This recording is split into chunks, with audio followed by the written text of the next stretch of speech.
everyone, and welcome to What's the Buzz, a program for you, older adults in the city of Attleboro. So we are here to tell you about all the great happenings at the Attleboro Council on Aging. With me today is Donna Vians. Welcome, Donna. Thank you, Kelly. Thank you for having me. And Donna is going to speak to us about our ever-popular durable medical equipment program. What's your role at the Council on Aging, and how long have you been there? Well, I started to be affiliated with the Council on Aging in 2016, and I was in the tax abatement program. And from there, it evolved to an opening in the outreach department, part-time. Was very interested in being somewhat involved in the COA. I loved working there. So I did take the position, so now I've been in that role since 2022. Wow. And right now, I oversee the entire durable medical equipment program. And how long have we had that program at the Council on Aging? Pretty long time? Pretty long time. I did reach out to one of the former employees, and she confirmed with me it started in 2001. Isn't that incredible? Yeah, at a lower scale, but that's when it started. So 2001, if I can do my math, we're going to have an anniversary celebration in 2026, 2026, right? yes. Did I calculate that correctly? Yes. So tell us a little bit more about durable medical equipment, and I think we have some examples here with us today. What is durable medical equipment, and how does it help folks? Well, it helps the older adults. They don't have to go out and purchase a piece of equipment. That's the number one factor. Mm-hmm. We implemented something in January of 2022 of a 60-day loan policy. Because when I started with the program, we had about 50 pieces of equipment. Mm-hmm. Now we have about 225 pieces of equipment. Something? So we want the older adult to contact us. One, if they've been in physical therapy, they need something short-term. Mm-hmm. If they want to go out and purchase a piece of item, they don't want to invest in that initial financial investment because most of them are on a fixed income. They can come in, try the equipment for 60 days to see if they like that. If they wanted something long-term, they can take a different direction. That's great. And we've got 3 examples with us today. Could you go over those in a little bit more detail about what they'd be appropriate to assist with? Sure. Would you like me to get up, or is that okay? Well, you're tied to the microphone, okay. So I think we might want to stay here. Okay, the first one here is a knee scooter, and that's utilized for anybody who doesn't want to put any type of pressure on the leg. Kind of puts the pressure on the knee. The middle one is a rollator. That's more for balance for somebody. Mm-hmm. A lot of the physical therapists and hospitals give the gray walkers, which is a starting point, and from there they evolve to the rollator. 4 wheels, and it has brakes on it, so it kind of balances them. And it looks like it's got a seat, so what's the benefit of the seat? It does have a seat. I was told the seat is not to be utilized to be someone to sit on, but most of the older adults do use it that way, but it's more has a little pocket for them to put items in if they're so it's mobile and they can carry their items with them. That's great, and they come in all sorts of fabulous sizes, all colors, all heights. They can be adjusted. That's one of our most popular items, is the rollator. Well, so many older adults are at risk for falls, and that probably definitely helps with balance, I would imagine. It does help with balance, absolutely. The last one is the transport wheelchair. We have 2 types of wheelchairs. One is the type that you physically can push it yourself with the big wheels on the side, and someone else can push you. But this is a transport wheelchair. This is for somebody who, say they have a doctor's appointment, and I wanted to take, say, my mom to her doctor's appointment. She doesn't have the ability to get to car and outside of the car into the building. She would sit into that. I'd bring her to the car. It collapses. You throw it in the back seat, or it's very durable, and that's the number 2 most popular. And it seems pretty lightweight in comparison to the, I'll say, old-fashioned kinds of wheelchairs. That's the number 1 question I receive when I do get the call for that. Do you have a lightweight one? We probably have 10. So when somebody comes in, if they're not quite sure, I have them try to put it into the car themselves. If not, I will assist them with that. And then they said somebody would always help them with that at that point. but that is the number 2 most popular. The ones with the wheels is very difficult for an older adult to Sure. move themselves. They don't have that upper body strength. So most of the time they go with the transport. And the other ones are quite large. They don't fit in their homes. That's true. And we have some that are bariatric as well. We don't do. Could We you do. explain for the audience what that means? That would be adjustable to different needs of the older adults. We just received 2 brand new ones in our inventory, so we're very excited about I haven't that. even seen those. Yes. I'm going to have to go down in the cellar and look at those. And we also received a mobile scooter, an electric scooter. That's quite new, so we're very happy to have that. That's great. And I've seen people, this will usually happen closer to the end of the week if somebody has an anniversary party or if they have a wedding to go to, that this can come in very handy for people to bring their loved one that is probably homebound without it, or maybe they're even in a long-term care facility and they can get out with a lightweight transport wheelchair. Right, we do receive a lot of calls in response to that also. Sometimes they just come in for it. They want it a week. That's all they want it for. So we say 60 days, but it's a revolving door constantly. So our inventory is always changing. That is great. And I want to go back to the knee scooter. This is neat. You see these out and about in the grocery stores. I saw one at an event this weekend, and that's relatively new to the scene in terms of durable medical equipment. Right, that just came into the inventory about 6 months ago. Some woman called me up and she had 3 of them. They were brand new and she wanted to donate them to the COA. How did she come to have 3 of those? She didn't reveal that information to me. Oh, okay. I asked her and she didn't reveal it, but she said I would just love somebody to utilize them. So they're very popular. Very, very. We have 1 now in our inventory and that's it. And those are easy to maneuver. And that one's got a nice little basket Nice little on it. basket, which they all like. I think we have 6 of those in our inventory. So that's a popular item. And definitely all to do with related to safety. And if somebody even has a purse to carry or something that they need, even if it was oxygen, they could have portable oxygen. Absolutely. That makes it a little bit easier for the person to kind of negotiate the aisles at the grocery store, going into the doctor, so they're not trying to balance everything. Well, that's it, right? because their balance is off completely, some of them, and that's very, very helpful. I had an older adult come in the other day for a shower chair, and she was walking with a walking stick, and her balance was quite off. Oh my! And I asked her if she would like to look at a rollator, and she ended up going home with it, and she could walk with no problem. So she was very thankful for that. Isn't that something? And that's just something that an observation that you made, and now that provided her with more safety. Yes. Without a doubt. What if we say we were out of one of the scooters? Is there another COA that we reach out to? I have reached out to the North Attleboro Council on Aging. They have a very small inventory, so I do ask the older adult to contact them. And also we have, if somebody's looking for something long-term also, there's a company called Re-Equipment. It's in Woburn, Mass. and Boston. They have a website. You go on the website.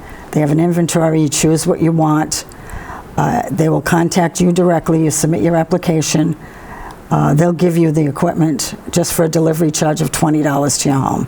Amazing. It's amazing. So their inventory is quite small right now. I did go on, but they do accept donations too, and they refurbish a lot of the equipment too. So that's another avenue once somebody utilizes the 60-day with us, and we will give them a second extension if there's no waiting list for that item. But if it's somebody who needs something long-term, I always refer them to them. And I was introduced to that probably 3 years ago. It's a fantastic. Do they have different types of durable medical equipment than what we have? Pretty much what we have. We receive quite a few calls for hospital beds, ramps, chairlifts, which we'd love to accept them, but we don't have the storage area at the COA. But I heard that they were going to start taking those items in, and also St. Vincent de Paul is another contact. They have had hospital beds in the past. They will contact me once they receive any type of medical equipment, and if there's a waiting list, I'll contact that older adult. That's great. So it really is a collaboration amongst community partners. Definitely. Here in North Attleboro and kind of into other parts of Bristol County. Sure. Wow. Do you have any idea how Reequipment does that restoration? Do they have specific kind of technicians? Do they send it out to a company to? They have on-site, from what I've read and spoken to somebody right at the facility. Wow. And the same with us, anything that is donated as a COA, if something comes in, we inspect it. Also, our maintenance department cleans it and sanitizes it, and they do the same thing there. They're at a larger scale, and I think they have the people there to refurbish, which we don't at this point. At this point. At this point. Who knows? Who knows? Future years, we just don't know. Well, see, it's evolved, you know, from 50 pieces to 225 pieces. How did we get to 225? When I took over the program in 2022, we had probably about 50 pieces, and it's all from donations. I received probably 6 to 7, 10 calls a week saying that someone has passed in their family, they're cleaning out their attic, and they want to be assured that it's going to go and be utilized by an older adult. So I'm constantly, and I don't want to turn anybody away, but sometimes it depends on how much of the equipment goes out, then I can bring donations in, because once again, space is an issue in the basement. But so when those calls come in to the Council on Aging, then we would refer them to you, so that we've got one person kind of managing all of that, and we make good use of people's donation, so that we're not just throwing things and accumulating them in the basement.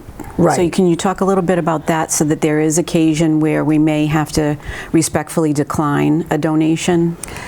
If I had to respectfully decline, I would refer them to St. Vincent de Paul, the North Attleboro Senior Center, or they could even contact Reequipment if they'd like to make a donation to them.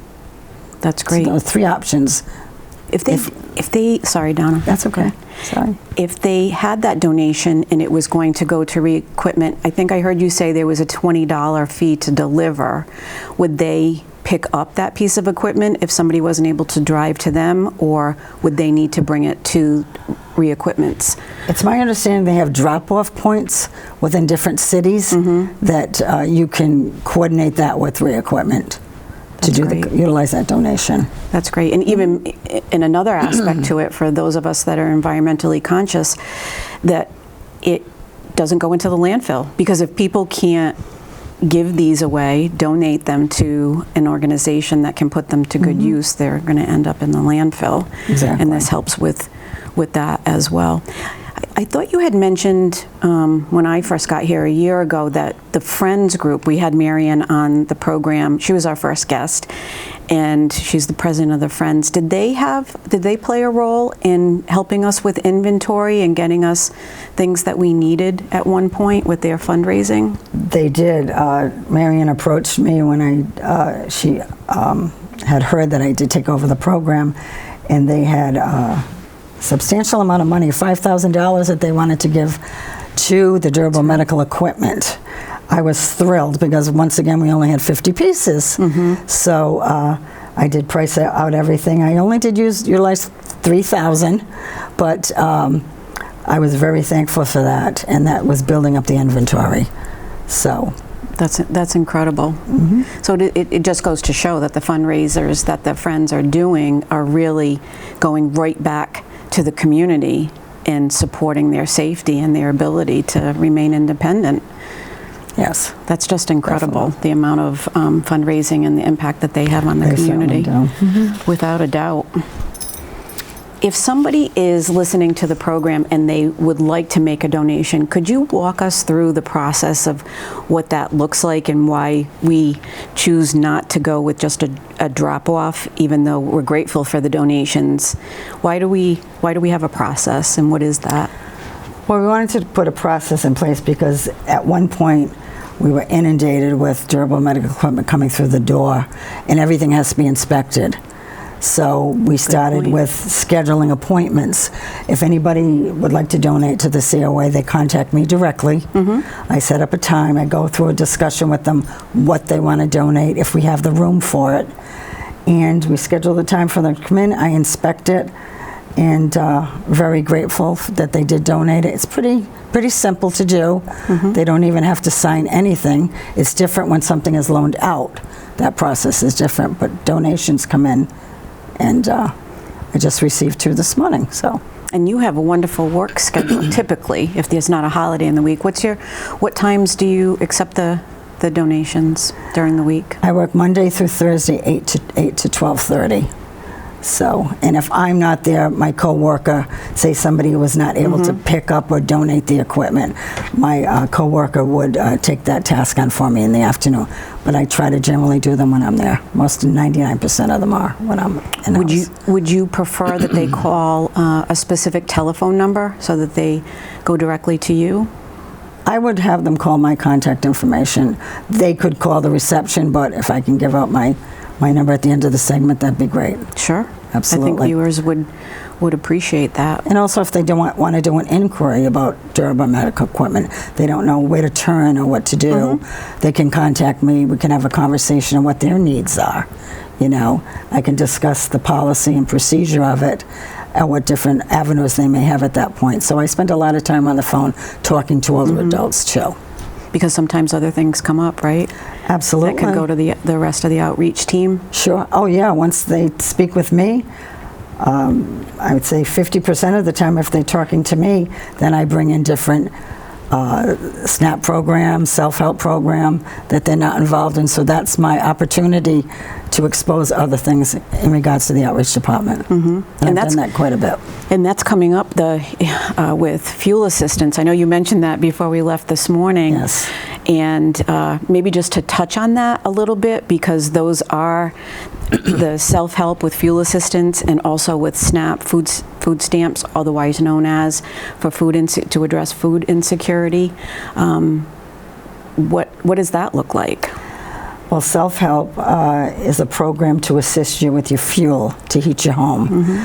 It's income-based, depending on how many people are in the house. They would contact us directly. We have a list of questions we would have to ask them. Then they have to bring in specific documents that we have to submit to self-help. Pretty easy process. And then once we submit that to them, then self-help will contact them directly. And based on their equipment is the amount that they're allotted per season. So it's very helpful to a lot of people. And that can be gas or electric or heat. Heat. That's incredible. And it's so needed with a lot of older adults on fixed incomes. Definitely. Definitely. They definitely appreciate that. And then SNAP, they changed the name. I don't know why the federal government did that, but nevertheless, it's a critical program for so many folks. Right. And previously it was called food stamps. Now it's called SNAP. Same procedure, income-based, how many in your home. You have to show numerous documentation to them. They come into the COA. We do the application right online with them. Well, first they call us. We go through the documents they would have to bring in. We discuss their income to make sure they're eligible to qualify. And then from there, we do bring them into the office. We process the application right online, upload all the documents to them. They can do it on their own. But it's a little more beneficial if they come in with us, if they're a little nervous about it. They don't want to go online, they're not savvy, they're not comfortable with that, or they can fax it in or mail it in. But we do quite a bit of SNAP applications. And then we do quite a few recertifications. We do recertifications, right? Which is every 2 years. We've been doing those over the last 6 months, I believe. And then we also do food stamps, which anybody on SNAP, we just distributed 160 booklets of food stamps at the COA that anybody on SNAP or not on SNAP can utilize them. We're very happy about that. They were worth $50. They go to the farmer's market, and anybody on SNAP, if they spend $40, that $40 through the booklet will be put right back on their SNAP card. So that's free $40 for them. That's just amazing. Yeah, a very needed program to address food insecurity in our community. And a lot of older adults aren't even aware that we offer those programs at the Council on Aging. So this is a great avenue to get the word out. It is, because who would think that you come in to get a knee scooter or use a portable transport wheelchair, and you start talking with people and you discover that it's only scratched the surface. That's it. And you get to know them a little bit more and understand what additional needs they might have. And while we're not the direct provider of those services, we certainly know the resources in the community, the entire team in outreach, and can connect people appropriately. Well, you build that relationship with the person, you know. Exactly. And that's what we strive to do at the COA, to develop that relationship. Because I've had older adults come in for themselves for durable medical equipment, then their spouse may need it, their mom may need it, and then with SNAP and self-help and so many other opportunities, it's that relationship building that we strive for there. And it means a lot to families, particularly caregivers, and they feel safe coming to the COA and getting that information and connecting with the support services that they need. Sure. In terms of picking up a piece of equipment, could we go over that process? So again, it sounds like it's very, very structured and specific, but that's also done for a reason, because we need to track the equipment. And what else about that process could you share? Well, the process is obviously they contact me directly. We determine what their needs are. I schedule a time for a pickup. There is a form that I fill out. It's a release form. Sometimes if the older adult is not able to pick up the item themselves, someone else can do it for them. I always get the name of the person. So they'll come in, they complete signature on the form, who the releaser is, we're giving that equipment to the releaser. They sign, initial the back, and it's pretty simple, that's it. I give them a little cheat sheet with my business card stating date of loan and also return date. A little reminder for them, Great. You know, and that's pretty much it. Then I have an Excel sheet that I work off of for returns and donations, and just to keep everything inventory in order, and seems to be working okay. For me, anyway. It definitely has, and I'm laughing because Donna is one of the most organized team members at the Council on Aging. So not only does she have this Excel spreadsheet with all of the inventory, if you saw the basement of the Council on Aging, it is just organized in such a perfect fashion, so that if anybody does need to go downstairs, like Courtney and myself, and we start walking around, we don't have to walk around for very long because Donna has everything labeled as well. Well, when I did take over the program, it was a little bit of a disarray down there, I'm not going to lie, but it took me a year to get it to that point, because there were a lot of things to move. We have not only durable medical equipment down there, we also have decorations down there. We have a filing room down there. We have surplus down there. There's a lot of items, as you know, Kelly, in that basement. So we wanted to bring some type of organization so I know where everything is, and obviously anybody else that needs to go down there. So, and that was a team effort too. Sure, and we do. We're lucky. We have a really great team at the Council on Aging. We sure do. Could we chat a little bit about the other items that are down there? And again, just to let everybody know, this is based on donations, but there are some really essential items that cost a great deal, such as disposable undergarments. Could you talk a little bit about that? We have a huge inventory of that, all donation-based. You know, the packages can come in as a donation, but they can't be open, so I will accept those. And I can tell you, I probably have a wall this size full of them. It's true. You know, and if somebody is in need of that product, they can call me directly. We usually give out 2 packages per person who needs to utilize that. But that has grown into a whole other subdivision of the durable medical equipment. We have commodes, we have crutches, probably have about 50 canes. We have shower chairs, shower benches, rollators, knee scooters, wheelchairs, bed rails. And then we have a little area with like disposable gloves, bed pads, pads for incontinence reasons. So it's huge. It's really evolved to where we wanted to get it. That was my goal, to get it to that place that somebody could call and utilize our service, and they're so appreciative, Kelly. I can't tell you how many calls when they come back.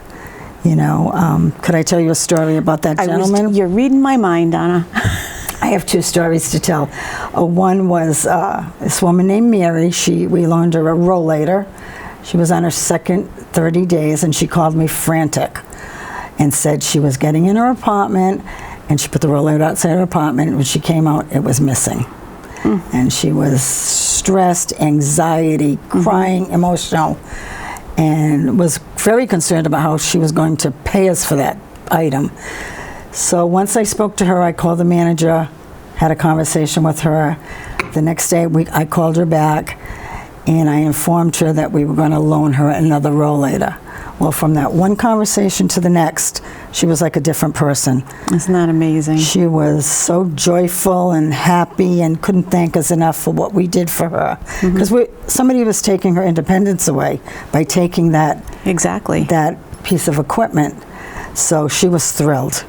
Couldn't say enough about us.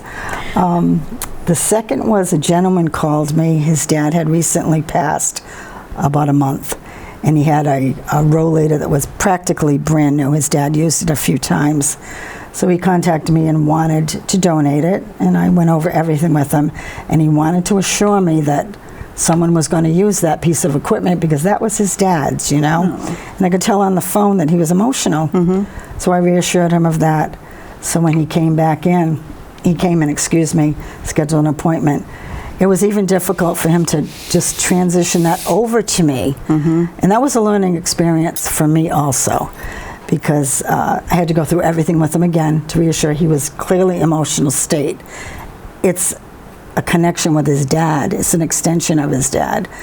So once he did present it to me, he said to me, now I feel a sense of peace, that my dad was the type of person who always helped everybody.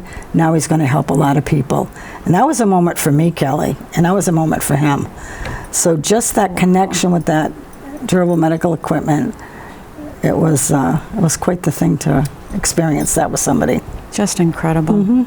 Donna, thank you. This has been really helpful to the community, and you've demonstrated so many ways that the Council on Aging is able to have an impact upon older adults in our community. Really want to thank you for being here, and we'll have to have you on again sometime soon. You're very welcome. Yeah, I'll come back anytime. Okay. Thank you for watching today, everybody. We appreciate the support, and feel free to call the Council on Aging for anything that you may need for older adults in your family. 774-203-1906. Have a great day.